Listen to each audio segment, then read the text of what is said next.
Well, in the last 4 years, we've seen a slew of rulemaking occur both here in the United States and overseas. We've had the Basel III regime come into play. We've had the Dodd-Frank Act enacted here in the United States, a number of rules coming forth from the Dodd-Frank Act. And most firms essentially have been approaching compliance with these rules in a very siloed, perhaps one-off fashion. So now I think the time really has come to look at all those things holistically and think about how to optimize across its constraints as opposed to deal with the requirements of individual constraints. So the number one strategic issue that firms are facing is how to optimize returns in this brave new world of higher capital and higher liquidity requirements.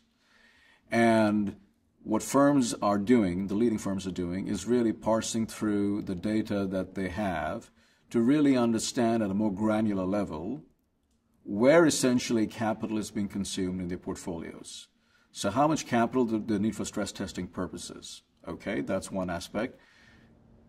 Can they change their portfolios in such a way that the overall capital required for stress testing purposes will be minimized, but at the same time allow sufficient excess capital for the firms to deploy in other areas to improve returns without necessarily incurring higher capital requirements? So that's one aspect. The second aspect is to look at the impact of capital and liquidity in a joint fashion. So capital essentially provides short-term liquidity, and liquidity in turn can come from higher capital.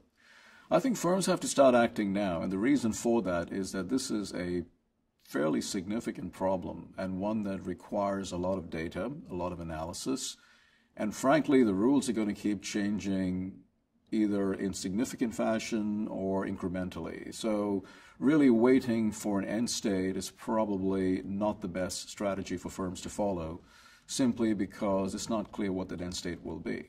However, I think within certain broad parameters, we know what the capital requirements look like today. We also know what the liquidity requirements look like today, and they're likely to stay that way for the foreseeable future as the next few years. So the real challenge that firms are facing is being able to extract sufficient data from their own systems to be able to truly understand where capital is being consumed. The challenge is actually one of both resources as well as data. So I mentioned before that firms are dealing with the impact of regulation across the board.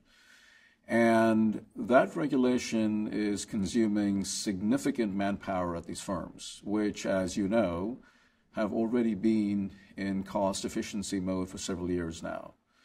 So the resourcing is one aspect of it, and then really being able to extract the data from their systems is another aspect. But it's not sufficient just to extract data from your own systems. I think you also need to have a comparative view of how your portfolio looks at a fairly granular level relative to those of other firms. If you look back to what firms have been doing for the past 4 or 5 years coming out of the crisis, there's been a lot of talk about balance sheet optimization. In point of fact, what firms actually have done is fairly significant deleveraging and fairly significant de-risking. So the low-hanging fruit, for the most part, have already been plucked. Now, when you think about what assets have been divested, it's the highly risky assets, the highly illiquid assets, the assets that attract a lot of capital. But by the same token, these are also the assets that, because of the high-risk nature, are also perhaps among the more higher-yielding assets. So what banks are left with today is potentially a set of assets that might certainly be lower risk in nature, but also are lower yielding. And when you think about the high capital and liquidity requirements that go with today's environment, those less risky, lesser yielding assets are also requiring more capital to support them because of the higher capital and liquidity regimes.